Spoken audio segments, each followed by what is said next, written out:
Boker Tov, time to get started. Nice to see everybody this morning. Okay, we're going to start the fourth parak in Pirkei Avot. So if many of you probably know the first Mishnah here off by heart, and if not, you have it in front of you, great. I will explain it, well-known Mishnah, and hopefully we can add some insight into the Mishnah. Ben Zoma Omer, Ben Zoma says. So of course, everybody asks, what do you mean Ben Zoma? It's not very nice. The son of Zoma. Well, who was he? First of all, Zoma is a very, very strange name, but we'll leave that aside. Ben Zoma. So we know we have Ben Azai, who we're going to meet in the next Mishnah. Ben Nanas. It's a little bit less famous, but he's quoted a few times in the Mishnah. Ben Nanas. Then you have, and then we have once quoted Ben Azai. So Ben Azai, we all know that's Rav Yochanan Ben Zakkai. We have Ben Azai, of course, Ben Zakkai.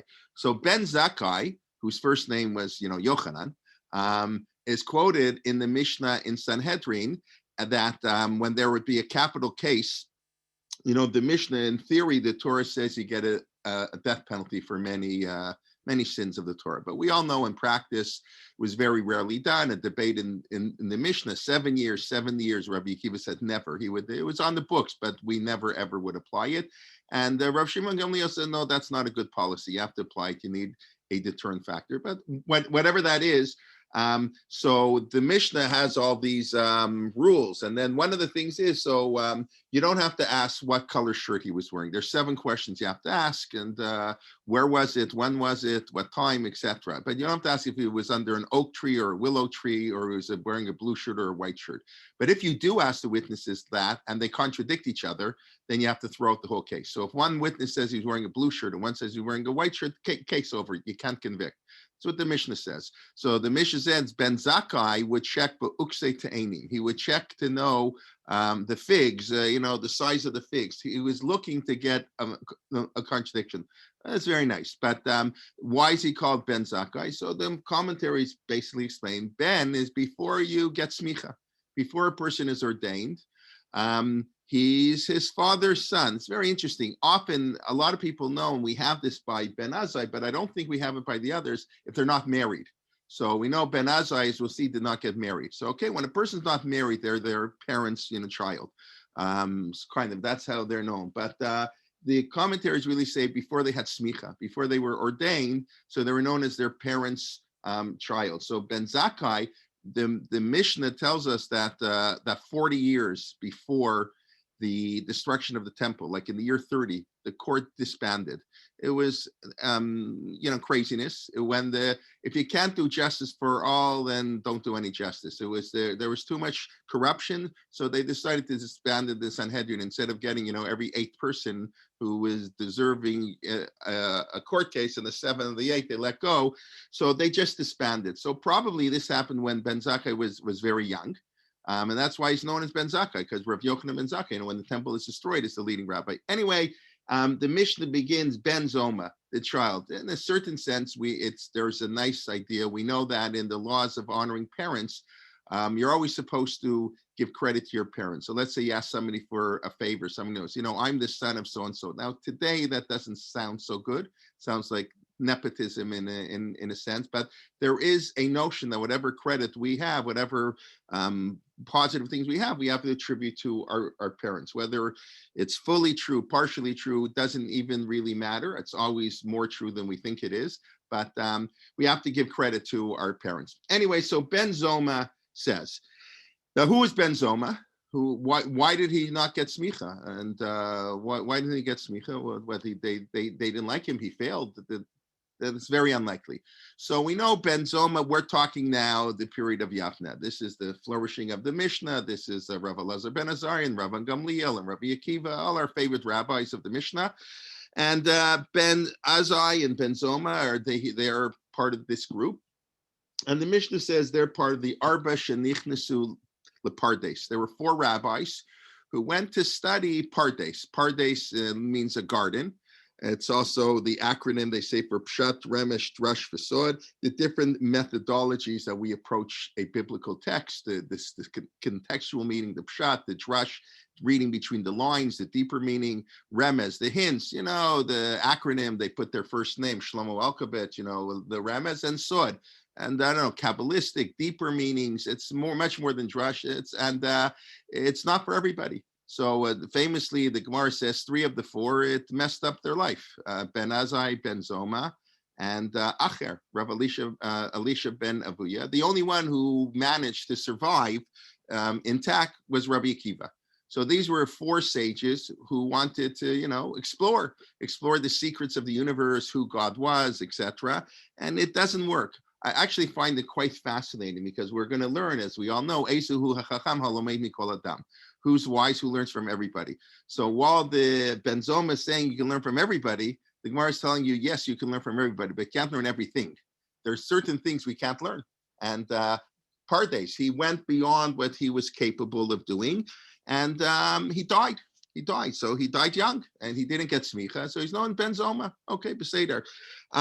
The Gemara says, I find the word interesting. I don't know, maybe this is a bit of a homiletical, drasha, but the Gemara says he seats. There are he seats. In other words, umate. He looked at God. He seats. He peeked at God, and he died. And as we know, God told Moshe Rabbeinu, "Kilo yirani adam v'chai." Nobody can see me. We can't see God face to face.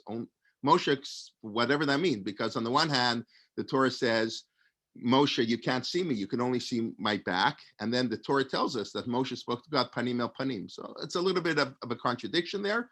Not for now, but normally we assume we can't see God at all. We can't see lo yirani adam v'chai. So he seats v'mate. He died. So I don't know if it's connected, but maybe it is. So we know that the Kohen Gadol, the high priest, wore the tzitz. The tzitz was a headband made of gold. It says Kodesh Lashem, holy unto God, and the tzitz sort of represented the resting of the divine presence on the high priest. And in a very difficult halacha, it's hard to imagine. Try it for one day, and you'll go nuts. The Kohen Gadol was not allowed to raise his hands above his head because you can't put his hands above God. This represented God. So the Kohen Gadol could only go as high as the tzitz. So the tzitz represents our limits, the extreme that we can go. So he tzitz v'ra'ah. He took a look and he looked and he died. And I think it's connected. The tzitz is where God is. Perhaps it's connected to our tzitzit. What tzitzit? Also the boundary of our clothes. The sort of just like the tzitz on top and our tzitzit. But what's the purpose of tzitzit? You shall not go after your desires and less and do more than you're allowed to. So I don't know. But anyways, that's the Gemara says that Ben Zoma was one of the 4 sages who tried to go beyond what he's ready for. We know that knowledge is wonderful, but it has to be done in the proper way and for the proper people. And of course, we know throughout history, I guess the 2 main areas that have had huge debates, whether it's permissible to study are philosophy and Kabbalah, which in many ways are sort of opposite, even though they sound a little similar. And there were huge debates throughout Jewish history, and who should study Kabbalah. We all know 40, whatever, can't study, should study philosophy. The Rashba put a ban on anybody under 25 years old to study of philosophy. And that's because we understand that as important as knowledge is, you have to go approach it at the proper time and place. Okay. So now let's see, what did he say? Ben Zomer, Ezu hu chacham. So we know there are 4 things he tells us what to do: how to be wise, Ezu chacham gibor, how to be strong, how to be ashir, rich, and how to be mechubat, how to be honored. So this, I think, is well known, but these are basically the 4 stages of life. Most people, when they go through life, these are the things they want in life. When we're young, we want wisdom. We go to school, we go to an education, to prepare us for the rest of life. Ezu hu chacham. Gibor, strength, it also is associated with youth a little bit, how strong we are in physical shape.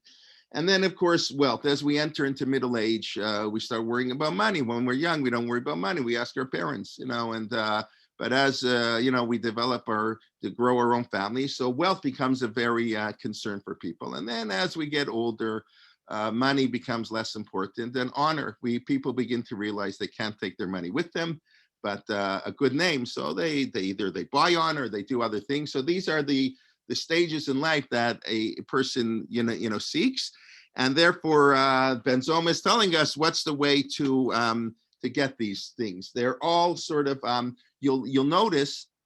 Oh, we'll leave that for the end. Okay, Halo made me kol adam. So this sounds very simple. Ezu chacham, who is wise? Somebody who learns from everybody. That's obvious. You have to learn from everybody and everything, every experience. But as we've already seen, it's not quite as obvious as one might think. There's a whole debate if we're allowed to learn Torah, let's say from Acher. Was Rav Meir was criticized for learning Torah from Acher. Maybe we can't learn from everybody because maybe people who are negative, have bad moral character are going to negatively influence us. So, so Abe Ben Zomer probably disagrees. I mean, that's a debate. Many disagrees. The Rambam, of course, disagrees. Kabel Amat Mimisham Ro. We accept truth from wherever it comes from. So it could be Ben Zomer is just saying, no, we accept the opinion. Doesn't matter who you are. We can learn from everybody and everything. But I would say, even according to those opinions, that one should not learn Torah from somebody who is of not proper moral character, because Torah is not just knowledge, it's sort of a way of life, and knowledge we can get from everybody. That's what the bishop is saying. Knowledge doesn't matter where it comes from. Yes, maybe a way of life that we only learn from certain people. So that's Ezu Alamemi Kol Adam, and we know that Adam in rabbinic and sort of biblical Hebrew generally means non-Jews. Re'ehu, V'hafta l'reacha kamocha, this week's parsha. So many assume that technically the mitzvah to love people and to treat people properly is a Jewish mitzvah. It's among Jews. We're part of the club. We have to be nice to everybody. Of course, we can't cheat anybody. But the special mitzvot, that's internally to the club. Reyacha, or achicha, the Torah, altis, we have many mitzvot in the Torah like that. With but when the Torah uses Adam ki yakriv in Vayikra, a man who brings a sacrifice, and we know that non-Jews were allowed and encouraged to bring, sacrifices to the temple. The temple was Beit Tfilah L'chol Hamim. It was a place of prayer and gathering for all people. So Lomei Mikol Adam is also, of course, telling us that we should learn from Jew and non-Jew, and we can learn from everybody. Now, why would somebody not want to learn from everybody? Because it's a little bit of arrogance. Why should I learn? Who's this young knucker to teach me anything? I'm much no more. So this is also a lesson in being humble. And we all know that the Talmud says, you learn mitalmidai yoter mikulam. I learned a lot from my teachers, more from my colleagues, and mitalmidai yoter mikulam. And I learned the most from my students. And of course, it doesn't mean it literally. I think anybody who's a teacher knows, of course, in terms of material, you learn much more from your teacher. But in terms of thinking and critical analysis and reevaluation, you learn much more from your students. And, I can attest firsthand knowledge. I teach at Chat, the community high school here, as many of you know, and sometimes the insights of the students, and because it's a community high school and kids coming from all types of backgrounds, in a sort of I don't know how to say this, in a straight Orthodox school, kids are sort of trained. There's certain things they can't ask. It's sort of like, don't raise certain questions. We don't have those inhibitions don't exist in Chat. And sometimes it's wonderful. Sometimes the kids, the insight or the question they ask really forces me to reevaluate and reanalyze things that I've, learned 100 times. So you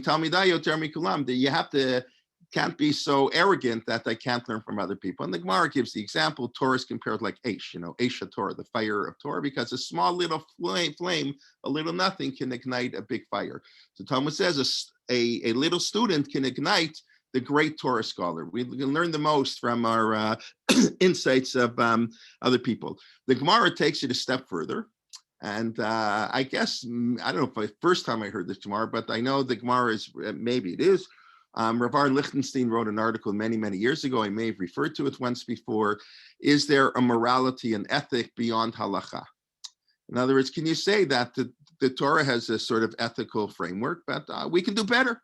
We can do, the Torah doesn't have, there's higher ideals. So we know within the Torah system, we have Lifnei Mishurat Hadin, we have the law, and we can do beyond. But so that's Rav Lichtenstein in his style examine what does the question mean, and that is a question to go beyond the law. Is that part of the law, etc. But in that article, Rav Lichtenstein quotes the Gemara in Eruvin, says that had the Torah not been given, we could have learned morality from the animal kingdom. We could have learned modesty from the cat. That's what the Gemara says. Honesty from the ant. The cat, apparently the cat always cleans up after itself. I don't know, own a cat. Modesty, honesty from the ant. They never steal from one another. Like chastity from the dove, and derech eretz from the rooster. That's how the Gemara says. In other words, the animal kingdom has much to teach us as Jews. So we go beyond Ben Zoma. Halomei mikol adam, includes much more than Halomei mikol adam. By the way, I think this is also a problem in reverse. I was mentioning I'm a teacher, so many, Rav Soloveitchik always called himself a malamed. That's what his job, he was a malamed. That's often that was used as a disparaging term, unfortunately. And of course, Rav Soloveitchik wanted to give it great pride.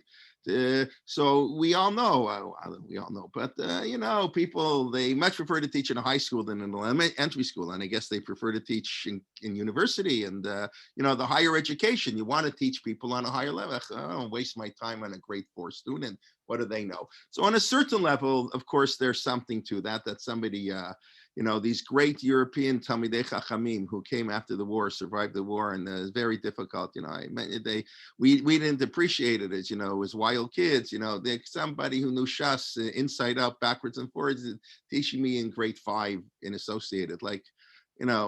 It's sad. It's sad that so it has to, what are they doing? On the other hand, of course, teaching, it's very important to teach little kids. It's probably more important to teach little kids because the older we get, the less influence we have. We all know that it's much nicer and more pleasant to teach adults so they don't yell and scream at you and do all, but Baruch Hashem, that's such a problem. But we all know adults is much easier to teach and there's a more intellectual thing sometimes, but it's much more impactful to teach younger people. So you have to find a balance. So it's not only halomeid mikol adam, you have to be willing because it's lomod almanot. You learn so you can teach and teach to do, right? The mitzvah of Talmud Torah, there is no mitzvah in the Torah to learn Torah, right? By the way, the Torah never says you have to learn Torah, as far as I know. And the Torah always says you have to study, you have to teach Torah. The mitzvah to learn Torah, b'shinantan levanecha, sheyu divrei Torah mechudadim b'picha. You have to teach your children, new to teach, you have to know a lot. The Torah should be sharp, mechudadim b'picha. You should, in order to teach, but the mitzvah is recorded not as a mitzvah to learn, it's recorded as a mitzvah to teach. You should teach your children. So the goal of learning is not to learn, it's to teach. Of course, the goal of learning and teaching is so you should, do. But the Torah doesn't care about learning. Learning is just a hechsher mitzvah to teach. You have to teach everybody. I remember Rav Schachter quoting that, of course, he teaches on the highest levels, and he's, the posek for so much of really the modern Orthodox world, the posek of the OU, and so many rabbis turn to him.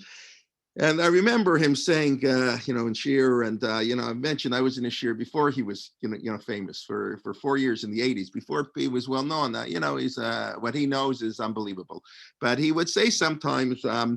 What he does, it's much more important. Some rabbi teaching Aleph Beit in the small city or teaching about Kashrut and Shabbat, he felt is doing much more important work than he was doing. How many, you don't have to know a Tosfot and a Rav Chaim. You don't have to know that stuff. It's nice to know, though few people have to know it. It doesn't, not so important everybody knows. Everybody can know the basic. So often we get, we have to be much more open in our intellectual pursuits, who we study with, and what we're spending time in and the little things we teach. So that's what Ben Zoma teaching. I think we know a lot of this, but sometimes we don't, internalize it. Okay. Mikom Alamda Hiskalti. That's what he quotes. I've learned everything. I learned a lot from all who teach me. Ezu Gibor HaKovesh et Yitzro. Who is strong? One who conquers his inclination. So I always like to point out in Hebrew, there are 2 words for strength. There is Gibor and Koach. So Hanoten La'Ya'ef Koach. One who gives the tired, gives them strength. So that's physical strength. Physical strength. Koach is Noten La'Ya'ef. I'm tired, I'm weak. Ozer Yisrael B'Gvura. Gvura is spiritual strength. So the Gvura Ezehu Gibor, of course, Ezehu Koach, okay, you can win the weightlifting class, whatever. But the Mishnah, of course, is much more interested in Gvura than in Koach. And that's Hakoveshet Yitro, one who can conquer their inclination. Now, by the way, the inclination is good. We need inclinations, and so most people read this Hakoveshet Yitro, so assume that's our Yetzer Hara. We have to go and subdue our Yetzer Hara. So, the person wants to sin, and he's strong enough to withhold. He wants to gossip a little bit, and he's sort of, debating in his head, and he can withhold not to say what he was thinking of saying. That's all true, but we also know the Yetzer Hara, of course, is a very, very positive thing. We just have to channel it. We don't have to eliminate it. We can't eliminate it. We don't want to eliminate it. The Gemara says, without the Yetzer, we need a Yetzer Hara to make money. We discussed this before. We need a Yetzer Hara for our sexual drive. Otherwise, nobody would have kids. We need the Yetzer Hara. We just have to learn how to utilize it. And the truth matter, the Yetzer Tov is sometimes not always the right thing. Sometimes we have to subdue our Yetzer Tov. Sometimes being extra kind is not the proper approach. But anyways, that's Hakobesh Yitro Tov Erech Apayim Mikibor. It's one who has patience. Erech Apayim is long. He can withhold like God. God is an Erech Apayim. Mikibor, that's better than a strong person. And here, presumably, the Gibor probably does have a physical connotation. One who can rule over his spirit than somebody who conquers a city. Okay, now let's get to the most important one, the hardest one, and the Ezu Ashir. So this is who is wealthy. So the first thing, Samech B'chalko, is happy what I have. So the first thing I always like to point out is this is not a Musar drasha. This is not some rabbi, telling us, people have money, but real wealth is somewhere else. That's not what it means. This is this is economics 101. And the reason it's economics 101 is maybe when they had the gold standard, it was slightly different, but for sure in the modern economy, what's money? But even in the gold standard, of course, what's money? Money is a piece of paper. You take out a green piece of paper. I know in the United States, all your bills look alike. In Canada, it's easy to confuse. We don't have $1 bills anymore here anyways, $1 or $2 bills. We only started the $5 bill. We have a loonie and a toonie. And we have a blue $5 and the purple and green, nice and colorful. I know Americans say it's like our monopoly money. Okay, Beseder. It's actually Canadian dollar reached a 3-year high yesterday. So we're catching up. We're at 80 cents. Our Canadian dollar is worth about 80 US cents. Anyways, whatever. Basically, money is a piece of paper that the government says allows you to purchase certain things. It's legal tender. The government gives it legal. When the Austro-Hungarian Empire fell, all their money became worthless. That's Sparrow Wine has that as a tragic irony of history, that Herzl tragically died as a young man. And in order to help his family and stuff, I think people raised a lot of money and they invested it in the Austro-Hungarian bonds. They became absolutely worthless. Had they invested it in Bank Leumi in Israel, be multimillionaires. So, the great Zionists, that's Zionism. But when it comes to money, let's do where the real money is. So that's whatever. So money is only the ability to do something. So if I have everything I need, it's obvious. If I have everything I need, I'm wealthy. If I have $5 billion, but I can't, I don't have enough to buy the Dallas Cowboys or the New York Yankees, and I want it and I can't get it. So you're not wealthy. You're not really wealthy. You don't have what you don't have the ability to get what you want. It's really an economic. It's an economic lesson. Want to be happy. This is very, very hard. We all know this is like probably one of the hardest teachings to observe. The Gemara says, the nature of human beings is to always want more. And some of that is good. That's what we said before, the Yetzer Hara. We need that a little bit. But too much is no good. Too much is no good. So you have to be happy. My father, Alav Shalom, would always explain, I think, very beautifully, who is happy? One bechalko. See, my portion is chalki, what I have. Chalko is what you have. So the real rich person is somebody who can be happy with what somebody else has. That's even harder. That somebody else wins the lottery and you're not jealous. That somebody else has a much nicer house or whatever and you're not jealous. Hasameach b'chelko. That's a tremendous level to reach. We all know that everything is relative. Those who've read Dan Ariely's book on what's it called? Predictably Irrational. He's an Israeli author. He lives, I think he's a professor at Duke University, but he grew up in Israel. Israeli, he was very, very seriously injured, almost died in some kind of, a youth explosion at a bonfire or something, and whatever, became a big psychologist. So his first chapter, if you've read it, everything is relative. We judge things. It's fascinating, the examples he brings. We always judge things in relation to others. When everybody else is living in a small home, we're happy. It's I always like to use the example of athletes. Guys making, $10 million a year. But as soon as the next player signs for 12 million, I had a better season than him. I need my $10 million is meaningless. It's actually tragic. It's so tragic that we judge ourselves by what other people do. So a person is wealthy is samech b'chalko. He's happy with what the other person has. So that's something to try. How many people here know who Dan Price is? You can put it in the chat box or raise your hand or speak. Gravity, maybe you don't know his name, but maybe you know who he is. So actually, let me share my screen for a moment. I'll just show you who he is. Where are we going here? Give me 1 second. That was here. I had it before. Okay, yeah, here we go. Give me 1 second now. Let me share my screen. I just find this kind of cute.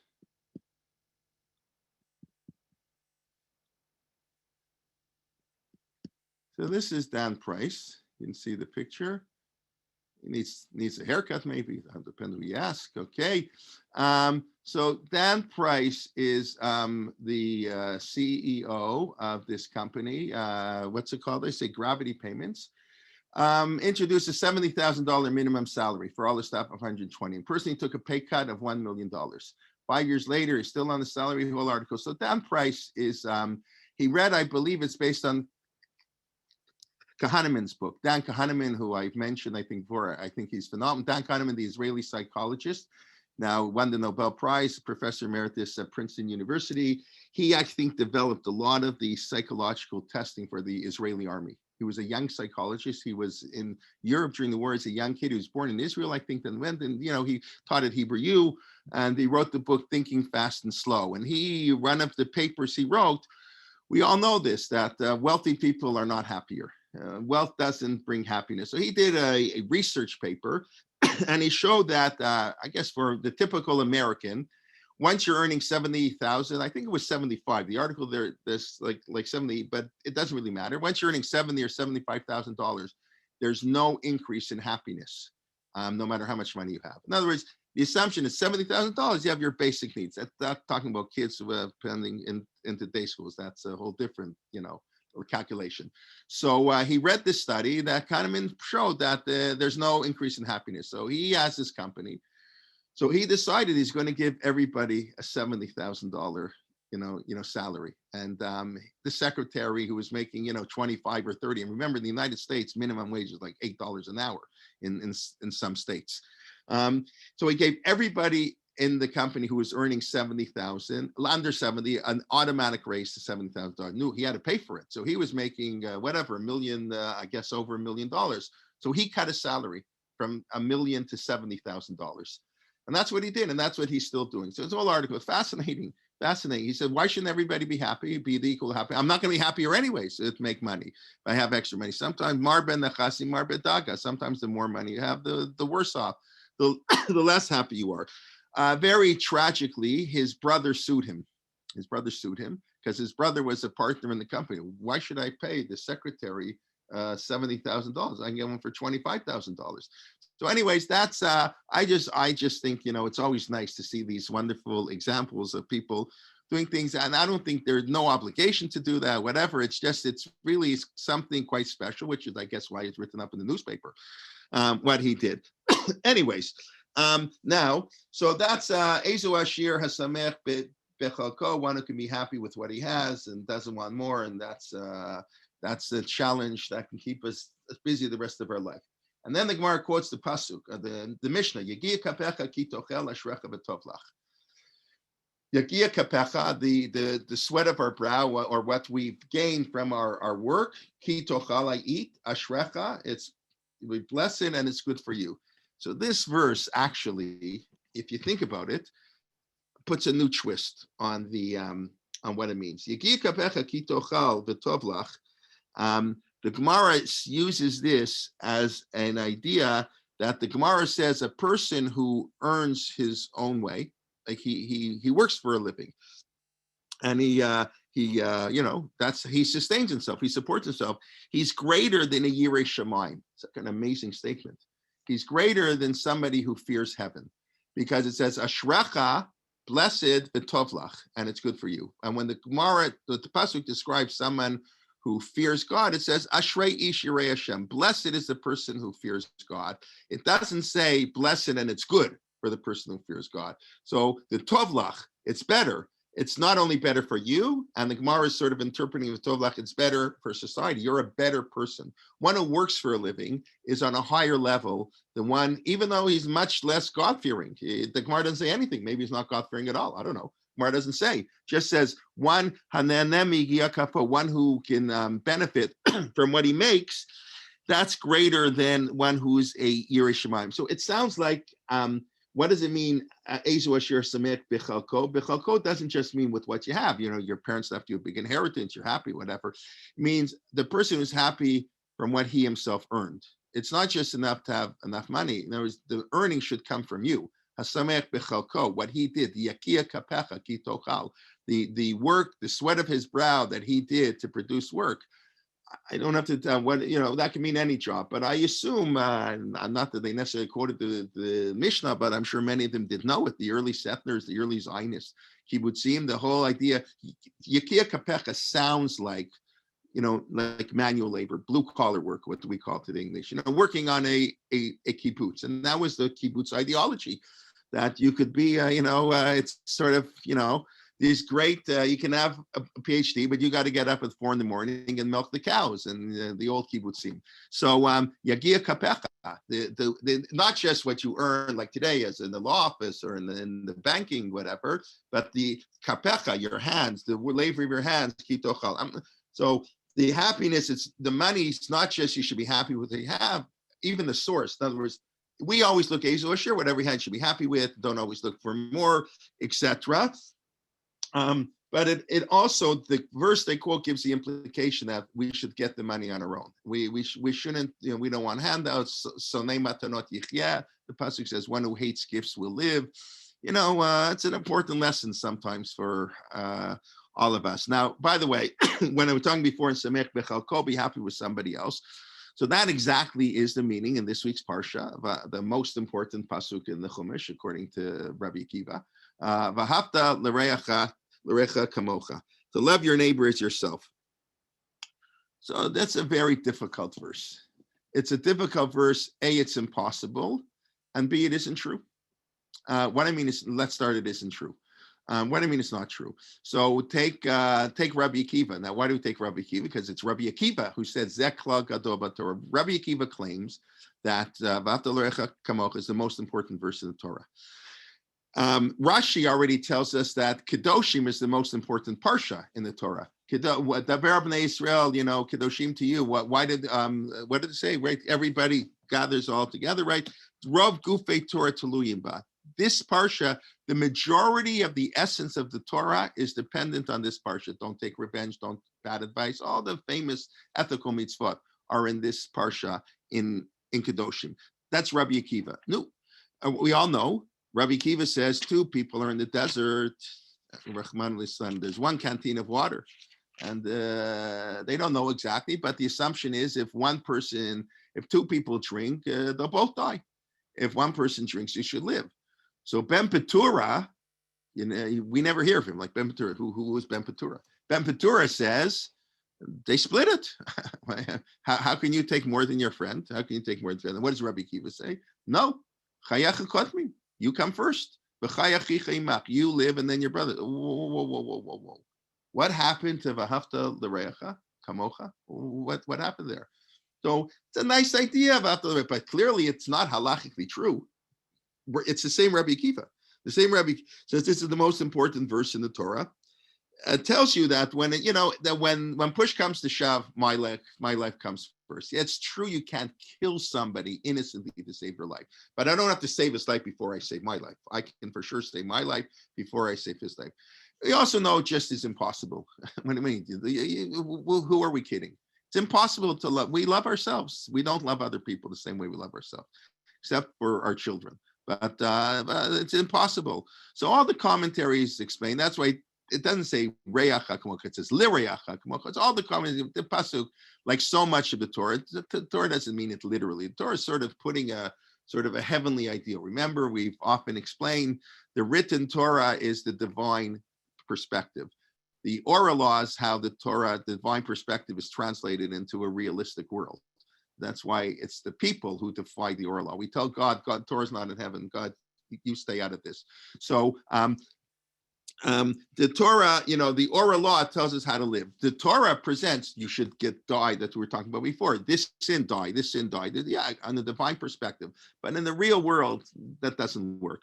So Avot l'reacha kamocha doesn't really mean it on a literal sense. It means you, as the Ramban I think says, you want to have wealth, you should want your friend to have wealth. You want wisdom, you should want your friend to have wisdom. The same things you want for yourself. I mean, you're going to love him the same way you love yourself. So in a certain sense, that's exactly what hasamech bechelko is. In other words, Avot l'reacha kamocha means the things I want for me, I should want for others. And I shouldn't be jealous of other people. That's you. But that's, of course, I'm sorry, easier said than done. Okay, but that's a little bit, money is important, very important, but we have to put it in perspective. Ezu mechubad, who is honored? Hamachaved et habriot, one who honors briot. Now, what is briot? I said before, Adam is all human beings. Reacha, achicha, there's certain words, key words that indicate they're talking to the whole world, to the Jewish people. So Mechaved et briot is sort of more like creation, the animal kingdom, right? It's not just human beings. Here we say it directly.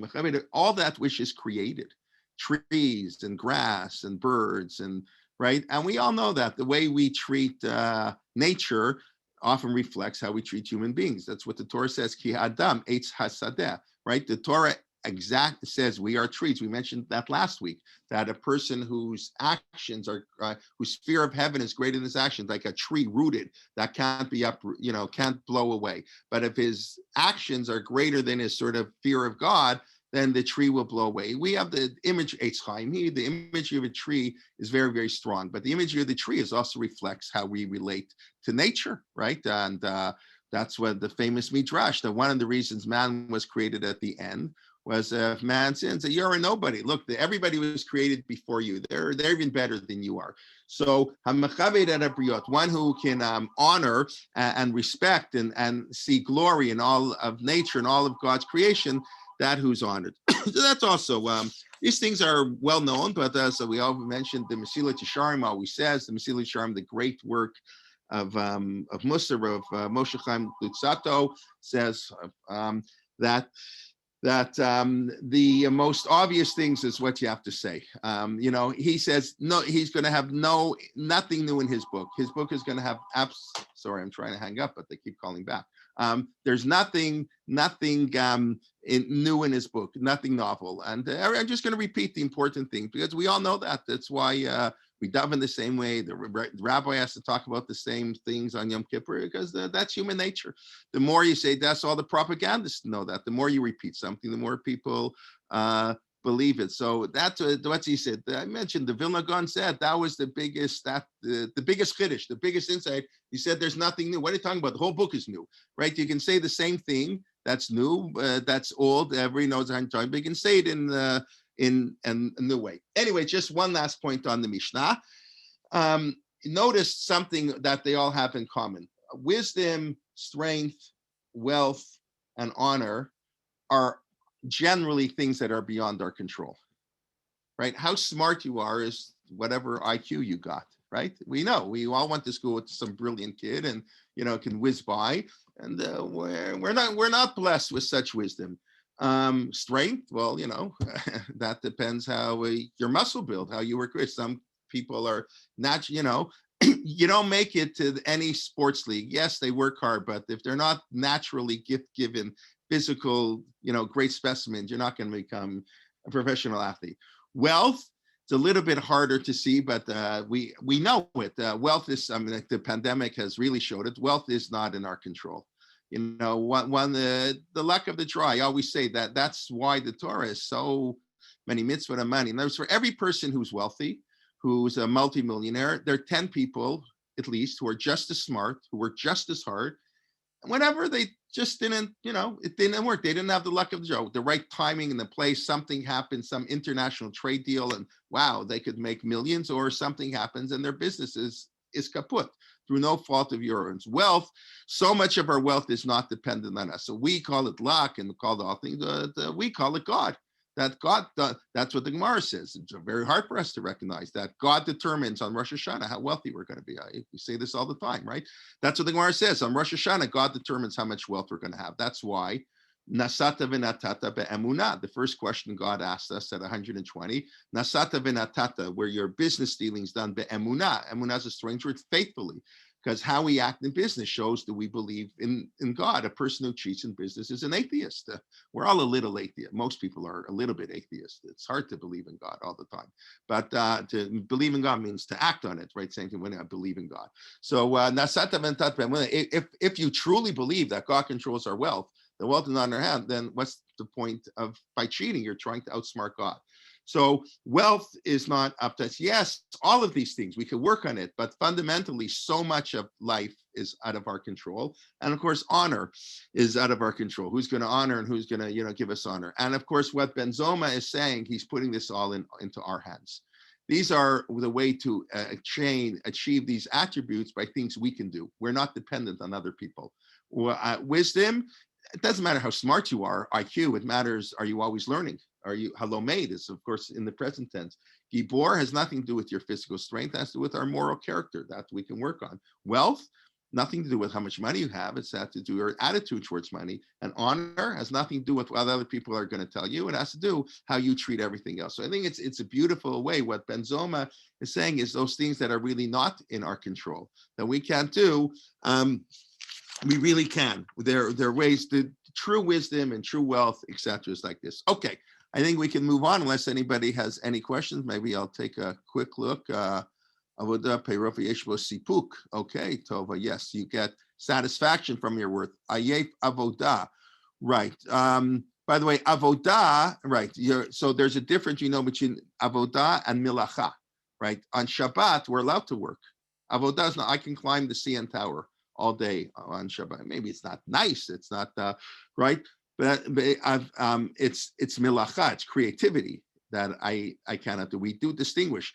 On Yontif, it's melechet avodah. It's only those works that are avodah. Yontif has a slightly different definition of what is allowed. But right, la'avdah v'lashomra, right? Man was put into Gan Eden, la'avdah, to work it. So that means to work the garden, u'lashomra, and to guard it. So at one point, but that's also a contradiction. When you guard something, you can't work on it, right? If I have to guard something, I'm not allowed to use it. I have to protect it, right? La'avdah u'leshomra. So if I'm working it, I'm not protecting it. But that's exactly on the contrary. When you work right, on correct. it, you have to protect it. Yeah, of course. What the Torah is teaching us is in this world, the way to protect something is to work on it. The way to protect Torah is not just to keep Torah in some pristine state and never changes. Torah always changes, as I always teach my students. Or the Torah is the halacha, how to live our life, is the intersection between a never-changing Torah, a divine Torah, and an ever-changing life, ever-changing reality. Halacha is how do we apply the divine Torah, that's what we said, the Torah shebichtav, divine Torah, to the oral Torah, to the reality of the world. So since the reality of the world always changes, the output is always going to change. So, halacha is always going to change. I'm going to get into all the, the arguments. We're not talking that. We're talking, anybody who knows anything about the halachic system, of course, knows that. The fact that I'm giving the shiur in English is a total change. And, that was a big fight at one time, it's reality. So avodah, the only way to shomer is to work on it and to keep it going. Anyways, okay. Garrett Ben-Tur is the guy who did not want to become a niftar, which of course happened. I'm not sure what you mean by that. You can explain later. Maybe we'll leave that till the end of the year. Letting women and children leave a sinking ship first. Reyacha. Yeah, so that's a fascinating discussion. Is that really true? And maybe it is true because it's true in modern society. Would the halakha say that it's proper to save women and children first? I don't want to get into that whole discussion. First of all, I'm not prepared for it. But B, it's very complicated because the last Mishnah in Masechet Horayot gives a hierarchy of who you save first. That's the Kohen before the Levi before the Israel, a man before a woman. If a woman is taken captive, you save the woman before the man. But to save, and it seems to be who has more mitzvot. And then the Mishnah famously concludes, but a mamzer Talmid Chacham, that's the source. The mamzer, the illegitimate child, who's a Torah scholar, comes before the Kohen Gadol, the high priest who's in the Amaretz. It's a very difficult, very politically incorrect Mishnah in our days. Rav Moshe Feinstein writes, and everybody assumes like that. We don't follow this Mishnah. It's a pretty wild statement. We just don't, because this comes up in hospital treatments.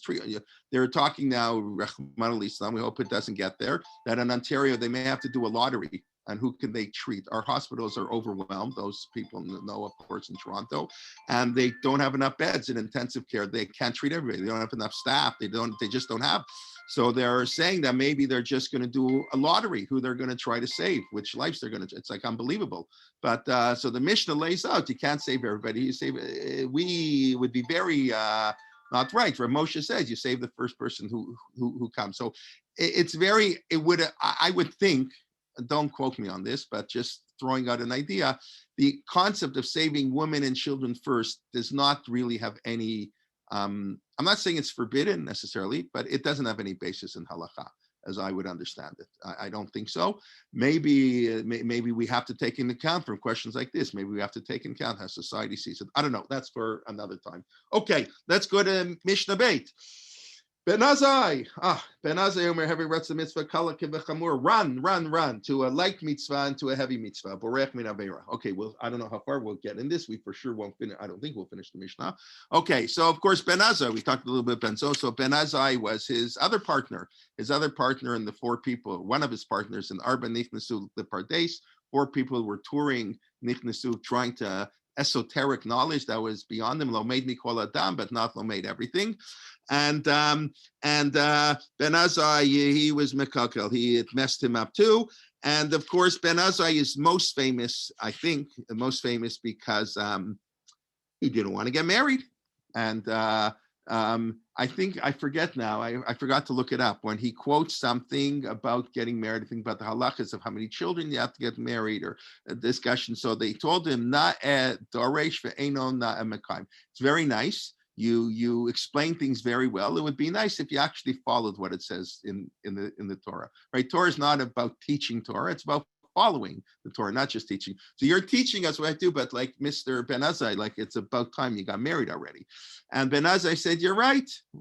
What can I do? Nafshi chashka b'Torah. I love Torah so much. I married the Torah. I cannot change a diaper at 2:00 in the morning. I can't go waste my time shopping. My God, the narishkeit, cleaning, cooking, diapers, carpools. That's not for me. I want to learn Torah day and night. Nafshi chashka b'Torah. I love Torah so much. I can't get married." There are people like that. They're not. So we consider that a little bit abnormal. We consider that he's not living a normal life. It's true. I don't think Ben Azai, I don't mean it he wasn't. The rabbis were critical of him. He wasn't normal. That's not what the Torah says. The Torah says we should live a normal life, normal human beings. And we get married, and you don't have to learn Torah all day, and maybe changing a diaper is more important. Whatever, but that was Ben Azai, famous Ben Azai, Nafshi Chashka b'Torah. What's amazing, and Rav Soloveitchik, his explanation is what's unbelievable, is we don't have people like this, but the Rambam writes that if a person says, I'm like Ben Azai, I learn Torah day and night, kind of what the Rambam says about learning in Kollel. I'm learn Torah day and night, and he does like Ben Azai, and he doesn't get married. He mamish learns 20, whatever, I don't know. The Rambam says you have to sleep 8 hours a night. No, okay, I don't know. 16 hours a day minimum of learning Torah. So the Rambam writes, Ein biyado avon. It's a very strange language. He doesn't have sin in his hand. The Rambam doesn't say it's a good idea. The Rambam's not in favor of this, but the Rambam doesn't say he's sinning. But if somebody is on such a level, we assume nobody alive today is like that. A guy thinks he's Ben Azai, send him to a psychiatrist. But a person who truly feels that way, I can't learn. I mean, there are some people, maybe they really shouldn't get married. That's a lot of discussion, but okay.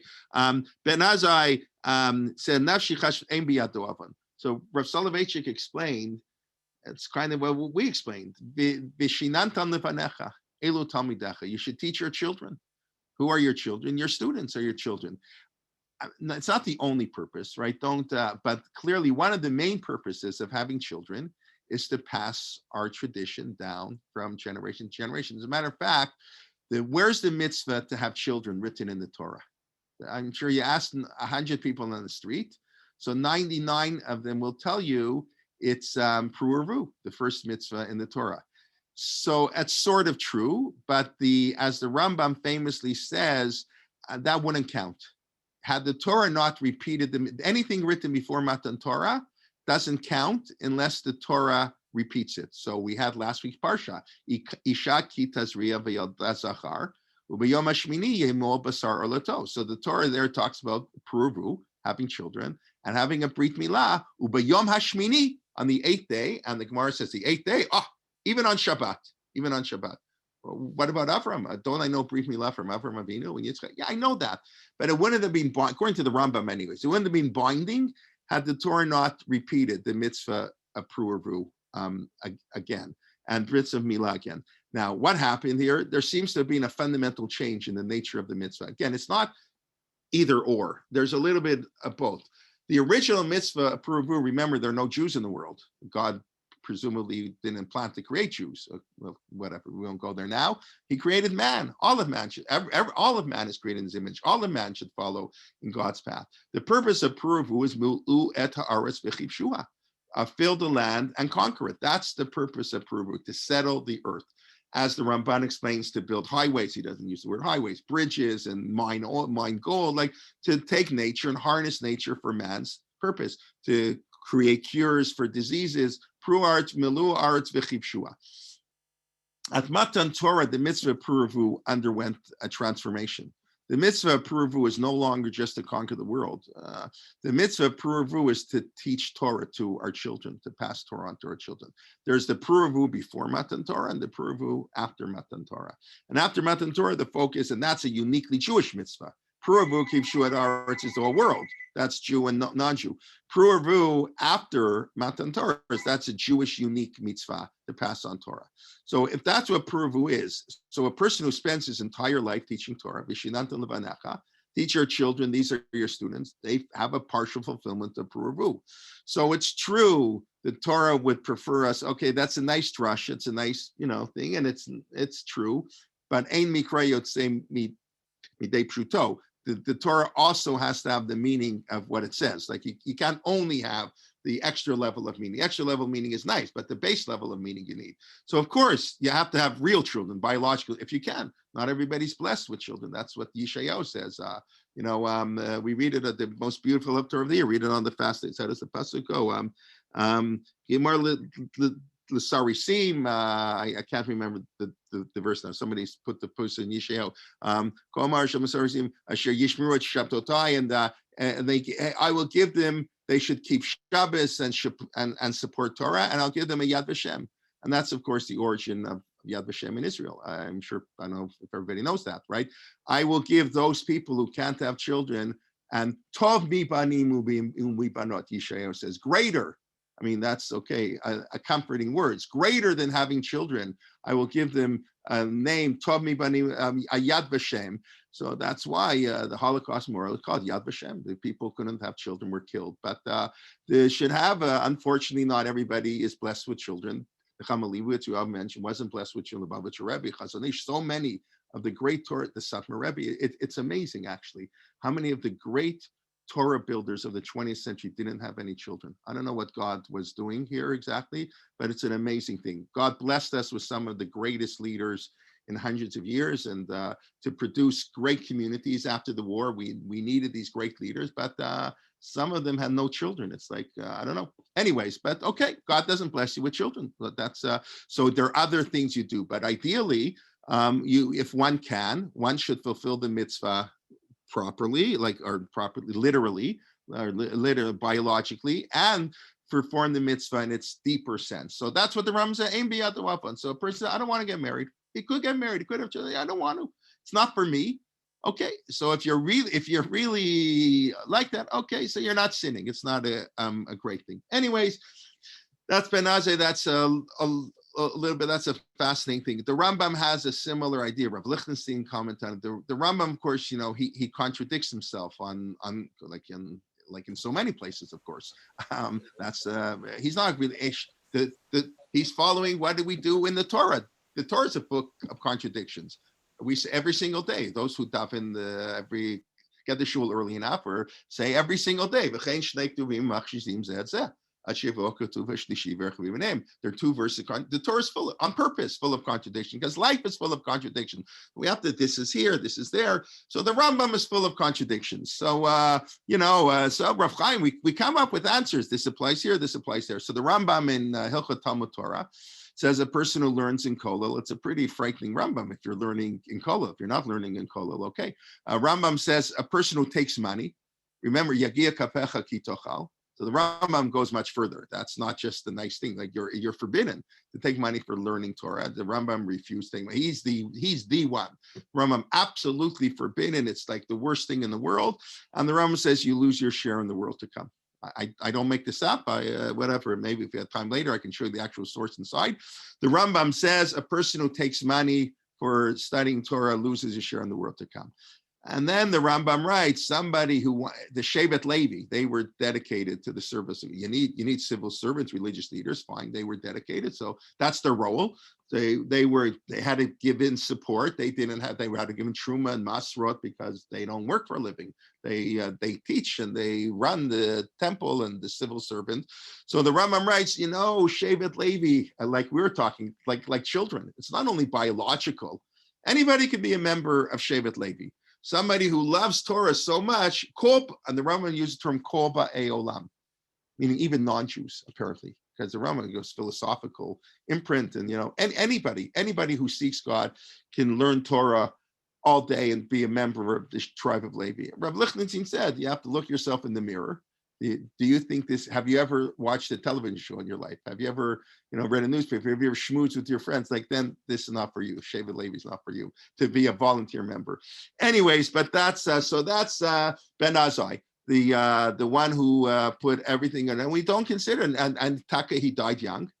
You would expect a person like that would seek God, go into parties, and you know what? It didn't work. It didn't work. It killed him, like it killed everybody except Rabbi Kiva. Okay. We'll have to pick up what he did next week. I see it's already 10:28. So we'll do heavy ruts, the mitzvah. You have to run to a light mitzvah. What's a light mitzvah? Light, easy, light, not important, less important. It's hierarchy mitzvah, very important. So this is beautiful stuff, Pirkei Avot. But just to very quickly review, we discussed the bens. You only get a name, perhaps when you get married, but here when you get smicha. Otherwise, you're known as long as your parents are educating you, you're known as your parents' children. Even Yochanan ben Zakkai is occasionally known as Ben Zakkai. Before he had smicha, these people, tzitz, they look too much. The tzitz, like the tzitz of the Kohen Gadol, are tzitzit, they're limits to what we can see. Even as God told Moshe, too much, then we learned about the 4 things we all want in life. We want wisdom as when we're younger, and strength, and middle age. We like wealth, and then honor. We can't take it with us. We want our honor. And these are things we can all control. Ben Zoma gives us reason. We're not dependent on what other people. We're not dependent on our IQ. We're not dependent on the economy. We're dependent on what we can do for ourselves. We have to learn Torah from everybody, even people that don't be so arrogant. You can learn from younger people. Often you can learn much more from younger people. And don't be so arrogant that you don't want to teach younger people. We can teach younger people. We can even learn from animals, as the Gemara says, strength and physical strength, koach and gvura, the 2 ideas. And of course, being ashir, being wealthy, probably the hardest one. Be happy not only with what you have, but be happy with what somebody else has. Everything is relative. That's not a good thing to judge ourselves by always, other people, but not only what we have, but we should earn it ourselves. Yagia kapecha, that's even greater than a person who is a yirei shemayim. And then we just started, by the way, I didn't say, maybe I'll just mention last week, when Ben Zoma died, Batlu Hadarshanim, we'll leave that for next week, Ben Zoma and Ben Azi, and then we just introduced the concept of marriage and Torah and the purpose of, one of the purposes, not the purpose, one of the purposes of children is to pass on our Masorah, to pass on our tradition. You have the original Puruvu to conquer the world, and that's sort of a Jewish thing, and that we can do even if you don't have children.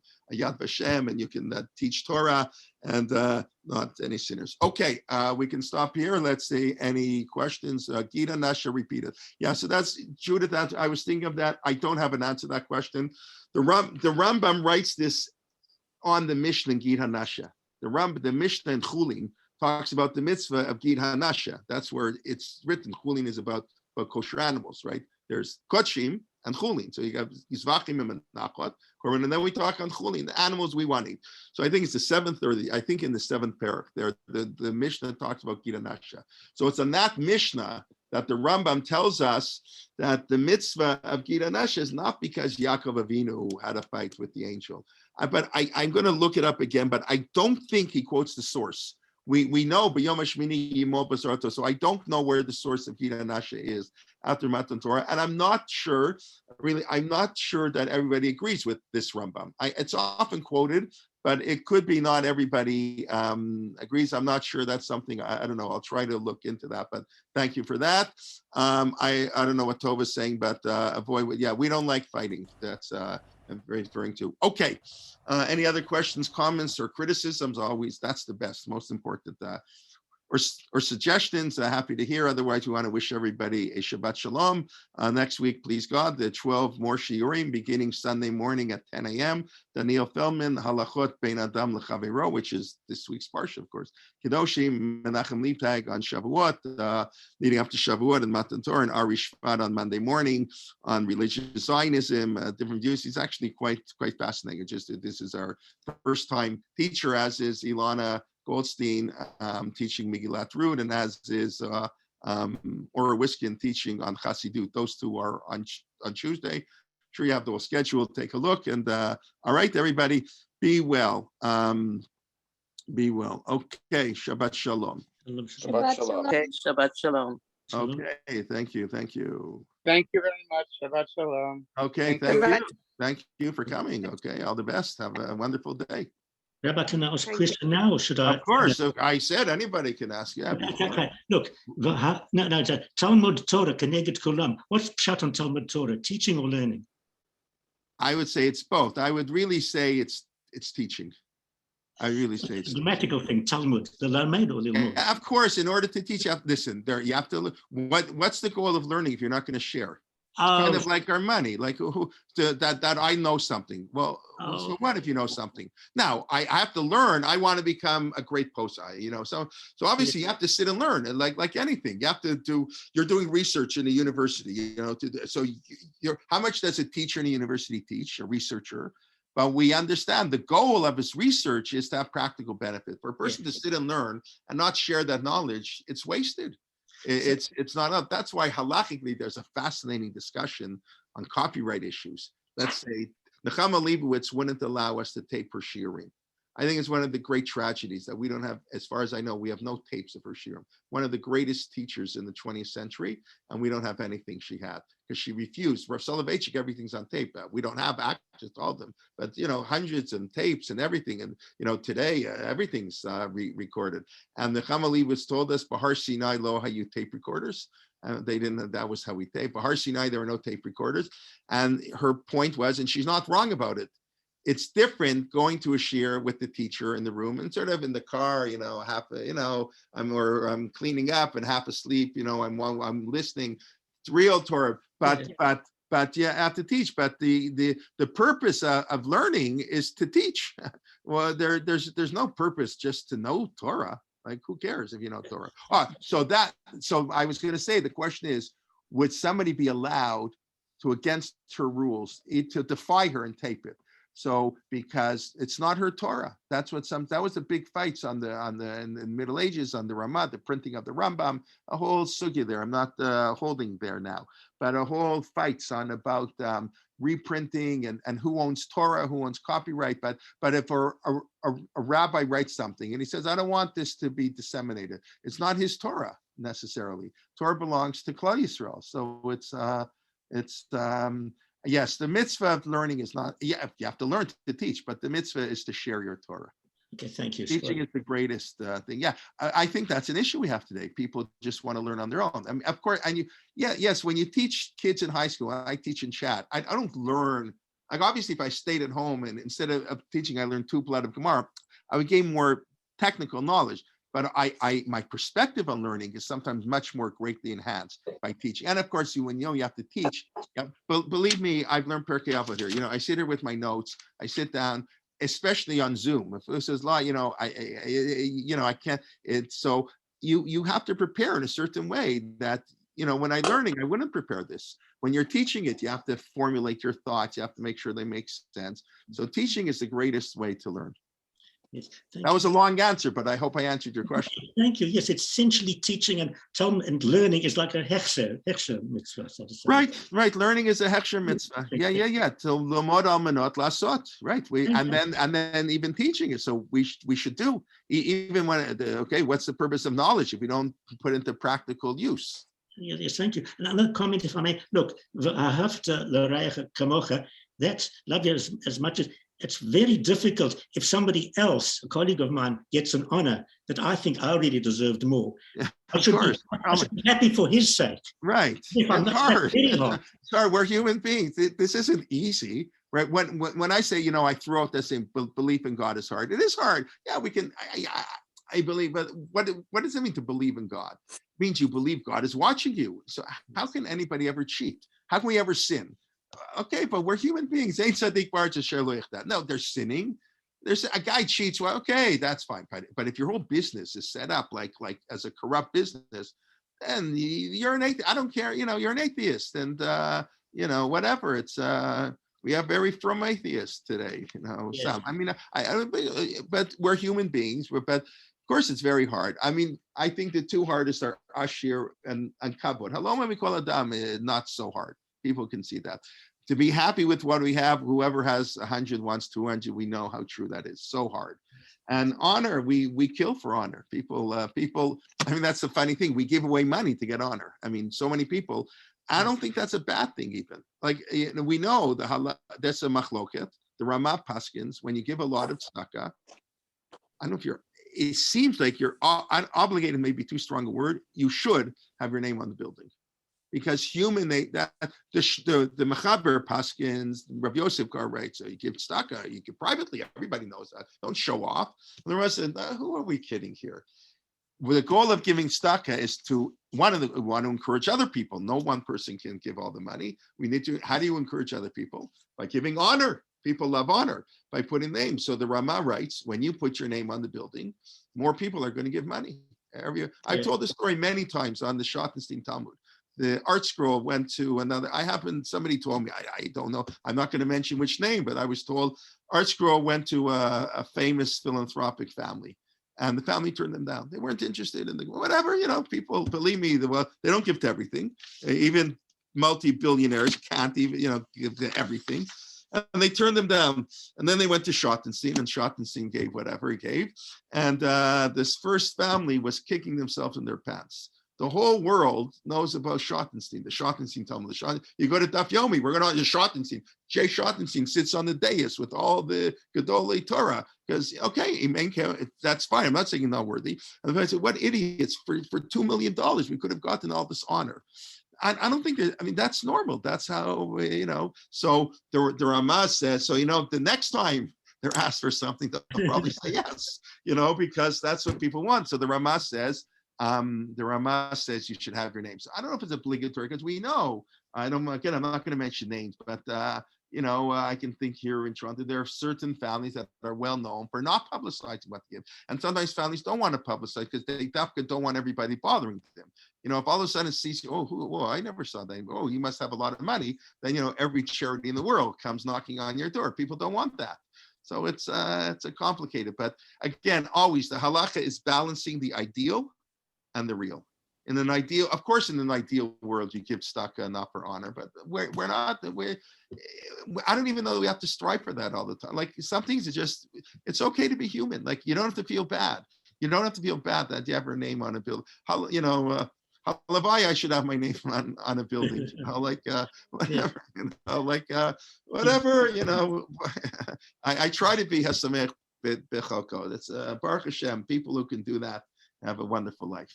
It can make life so much better. Thank you. Very interesting. Shabbat Shalom. Okay. Shabbat Shalom. Thank you, everybody. And we'll see you next week, please God. Okay. Bye-bye.